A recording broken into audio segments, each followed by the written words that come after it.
In the name of God, creating, liberating, breath of life. Good morning. It is good to be with you this morning at Trinity Church on Trinity Sunday in this time, in these difficult weeks in our country. And I will just let you know in advance, so you're not disappointed. Every metaphor I have to offer today is utterly inadequate, but I'm going to try. Earlier this week, on one of those mornings when the day started with checking in on what had happened in our city overnight during the curfew, which was lifted this morning by the mayor, but basically was the potential to instantaneously criminalize anyone outside between 8 p.m. and 5 a.m. So I was checking on the news, how many arrested, has anyone been killed? Between watching George Floyd's memorial, the horrifying facts of Ahmaud Arbery's death emerging, what would have been Breonna Taylor's 27th birthday. I was sitting at our kitchen table, probably like you do. I do it a lot more than I used to, in front of a geranium plant that my parents sent for my birthday a few weeks ago. I had put water in the dish below the pot, as you do, and looking over, noticed how much water the plant had taken up through its roots, its feet, in just a few minutes. So like you, I bet, I'm noticing a lot of really small details these days. My horizons are pretty limited. You water a plant in the way that I did because water on top sometimes can just slide through. It can be too hard or too sudden for the roots to grab what they need, or it can get stuck, kind of waterlogged, the soil holding more water than the roots need. Some call that wet feet, like having on wet socks in your shoes, something we're all familiar with here in the city. But if you water from below, the plant can take what it needs through its roots, through its feet. It appears a little magical when you've been in your house for so long, watching it, clearly so alive on that table that morning. So for those of you already worrying about my dry plant, this beautiful plant had already been robust and green. It looked just fine, right? It had hardy flowers blooming and buds ready to burst open. It gets very good light. It's fine. It's healthy. And yet can take up so much water through its feet. We hear today in the creation story that there is always water. And when the Spirit of God in wind, a wind that becomes voice and breath, a profound cosmic churning, from that void, God calls forth life. Today, the church celebrates Trinity Sunday. We are a Trinity church. This is the idea for which we are named and to which we are dedicated. God in plural, God in community, God in mystery, more mysterious the more we try to define it. They, them, with us. The Trinity Sunday readings begin in this most evocative way with Genesis 1, in the beginning.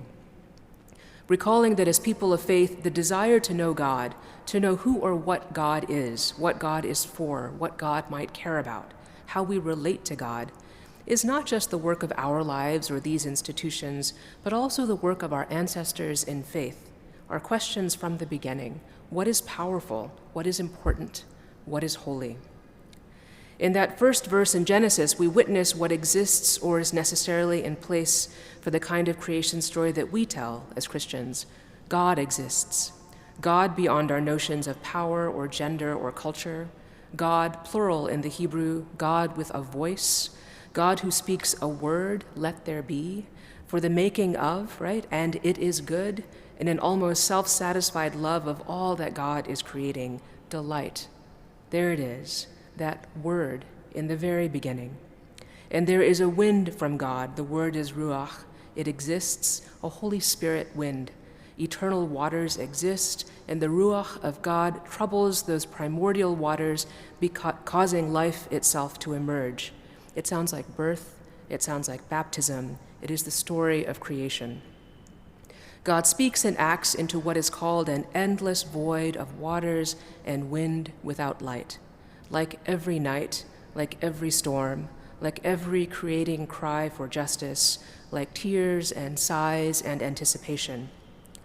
We start here at the beginning of how we ask the question of who or what God is. What did our ancestors want us to know about how life works is the answer. And ultimately, who are we? And how are we to be in relationship to the earth and all of its creatures? So like many of you, I've been self-isolating. Here in the city, we enter phase 1 this week.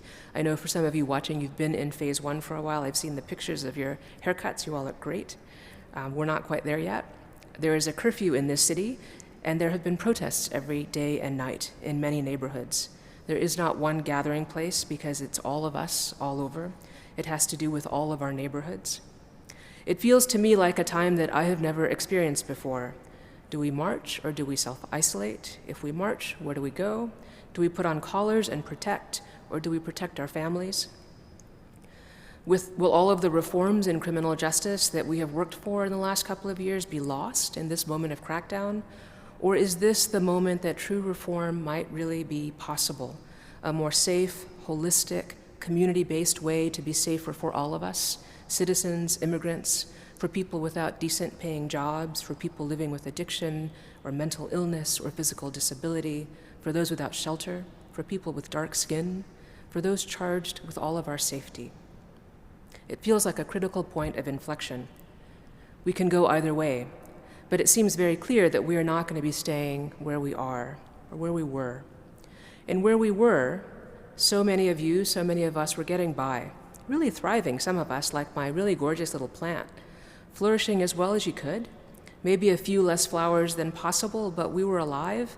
We have taped over or drink over or smoke over or pray over our unquenchable thirst to be safe, to be free, to be respected, to be trusted, to be heard.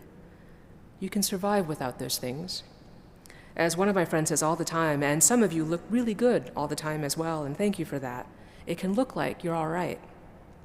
We can take in what we can. We take in what we can when some justice or goodness comes our way, like a wash of fresh water, thank God, right? Like a flood. But how often are we stuck and grasping? It isn't everything we need. Can we even tell ourselves how much we truly need, how far we are from okay? What we need is a building from the bottom up, from our feet, from the foundations of our society, at a pace that we can take. And as we practice and learn again to thrive in the places where, like that little plant, we have been encased or separated, we are unnaturally alone, it can seem. We are making our way even if this way was not supposed to be for people like us. Mr. Mayor, Mr. Police Commissioner, City Council, we are a city of neighbors, trying really hard to make decent lives in this hard city that we all love.